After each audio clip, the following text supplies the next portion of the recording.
Thank you very much. A special thanks to everyone at Talonbooks, just to start off. Maybe especially my taskmaster, Katrina Strang, who really whipped this into shape over many drafts and versions.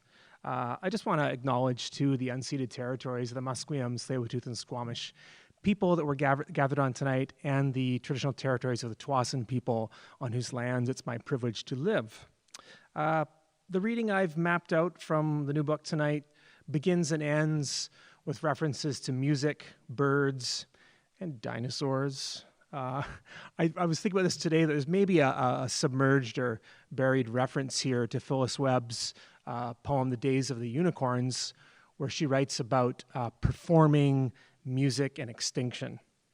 I think this might be best described as a post-apocalyptic book of poetry. In working my way through climate grief, I think I found it easier to throw myself into the future, as it were, to get away from the pain of now and kind of rip the Band-Aid off, as it were, get it over with, and imagine looking back on these times. In part, though, that's exactly what climate scientists do, especially in arguing for this idea that we're now in the Anthropocene. They ask us to imagine a future geologist finding this dark stratum in the ground and be able to point at it and say, that's us fucking up.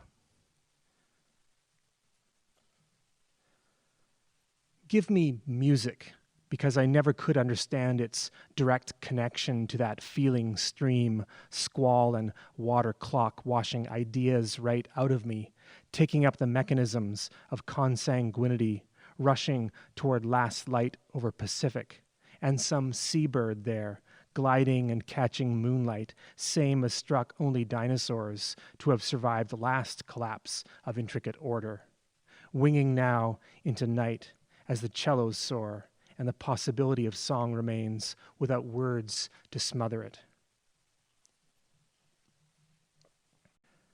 I used to be the could you, then I couldn't.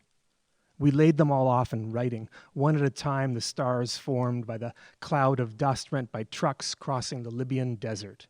You see, we didn't have to bomb every country. Some bombed themselves. We just gave them grants, debt, and time to think. But this is a poem, you said, and I fail to see the social relevance.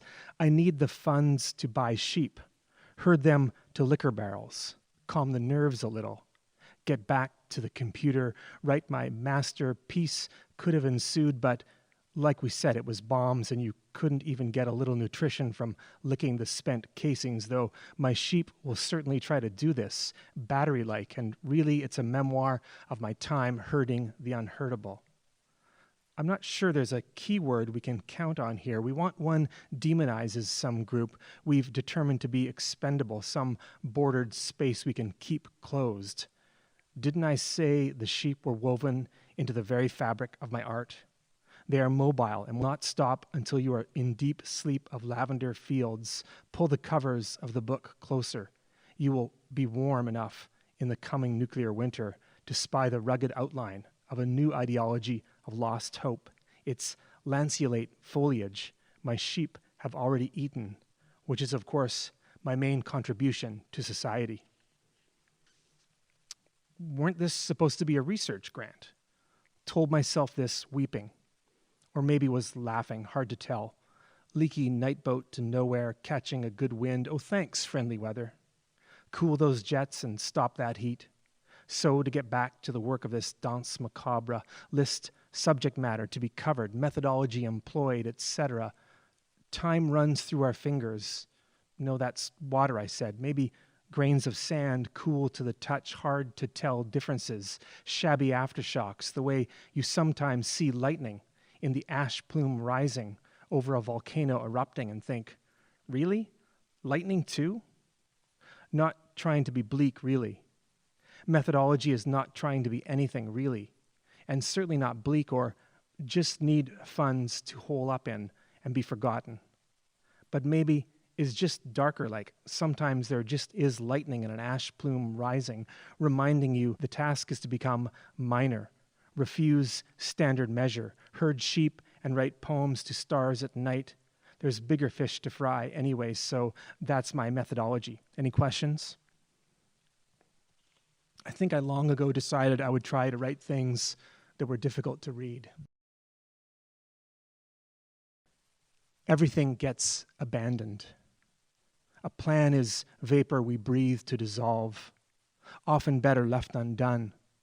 The receding light, the quality of silence, night, tomorrow upon waking.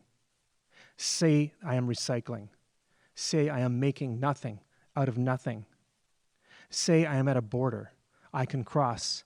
Others can't. Have we a tense for this? The limping to come. The lyric's last license. The inner geometry of nature, helical or Fibonaccian, became captured last night. Lit up at dawn again. Thought cannot turn anywhere else. It is the very shape of you in glass, below a skylark singing.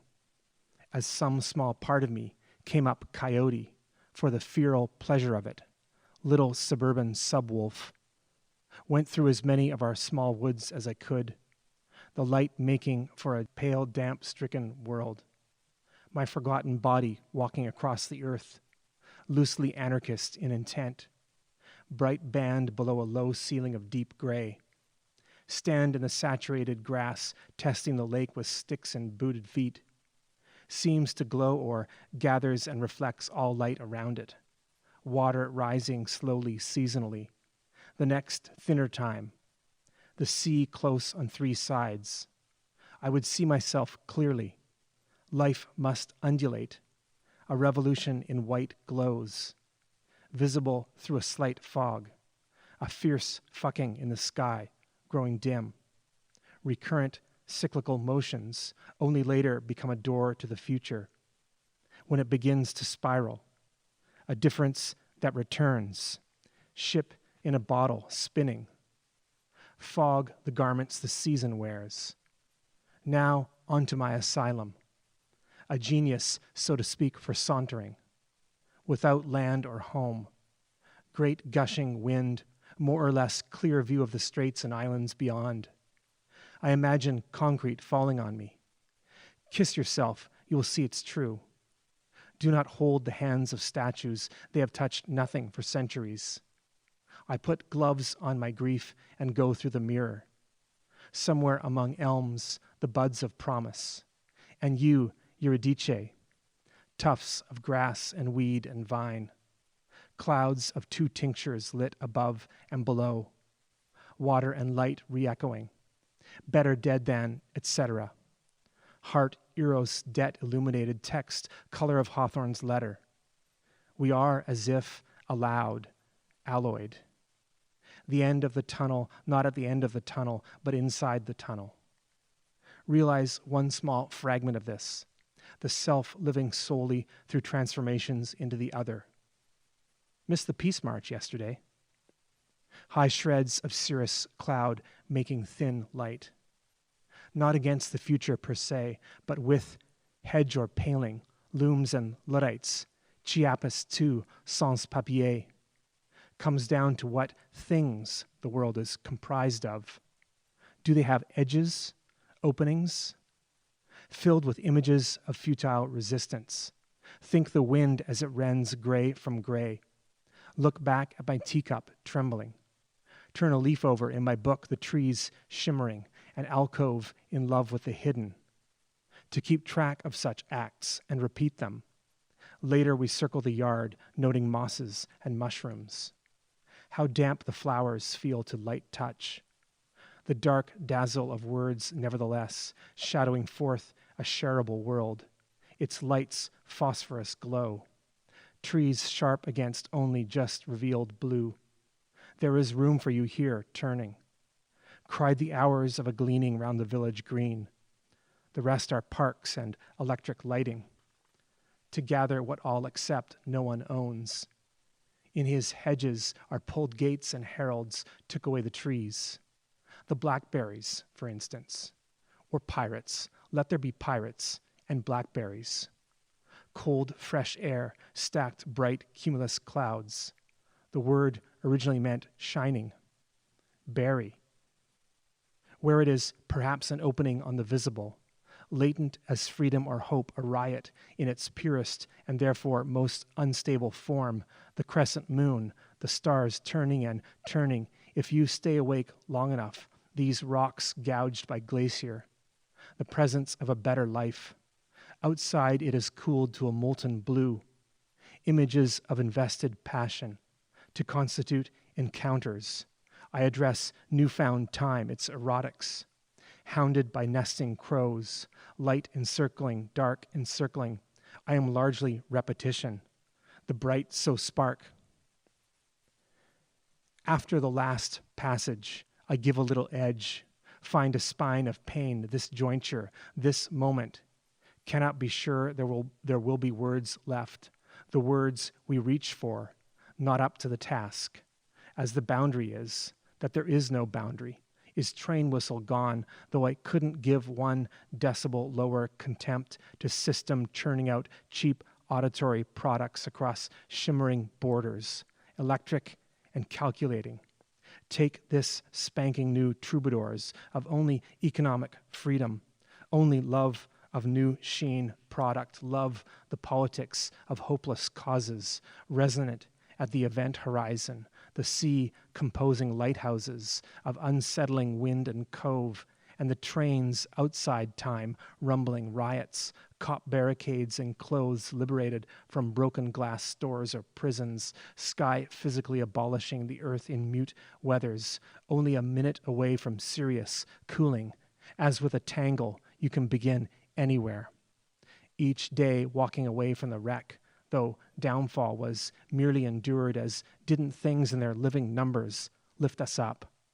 Every breath was higher learning. Alas, everything hides us. For your window this far reposes is strident. Oh, shake him with such opiate furor. Your fate caught up in, yes, accomplice riverbeds. Lead us, oh objects already well known, which antecedent rebels, whose unsealed solidarity sprang up from the dead left lifetimes, impatient inside her own inexpressible but lost finitude, and filled your lovely praise heart resolved cities where squares ladder that carpet patterned bird of open spaces grown grassy city or field tent barricade traffic cone occupants. Mountains no one can hide, Eritrea, alas, fig tree at Karnak sits spectral, leaning, lamenting the transfigured language of every day I'm shuffling, not warm, forget them, the ardent fulcrum's fuck ton. Look, you guys, our life passes, the chance to build visions, charts from above, was so deep and shaken an animal. A human and animal uncages open praises, mutely healed leaps up, even where turned to take leave, multitude of species coextensive, why heart would hands instead of some door, they too praise things which my blood unspeakably heart some day your inconsolable emptiness will swagger only further, perhaps gently be rich, and profits unleashed double, unfolding lament takes off or would fall or too big fail as the gap graphing the few above the many grows. Losing at the last word. And in conclusion, this is really all one long poem, ultimately, so that's why it's going like this. Then I'll go, to form and to lift, some words falling together from out what's left, have to have fallen from out what's left, no matter how meager, no matter how bereft. In the age of undarkenment, not much is left. And we were a scourge, and we were beloved, and we sang as we killed our way across. Remember the seasons? Remember the beach? I stood up to go with the mountains. Who knew the mountains would leave here too? I think swifts don't need to land on tiny feet to hear the opening notes of a new symphony soaring. Then the seas joined in, pulses and seabirds too. All birds were once seabirds, though we don't know if dinosaurs sang songs too. Thank you.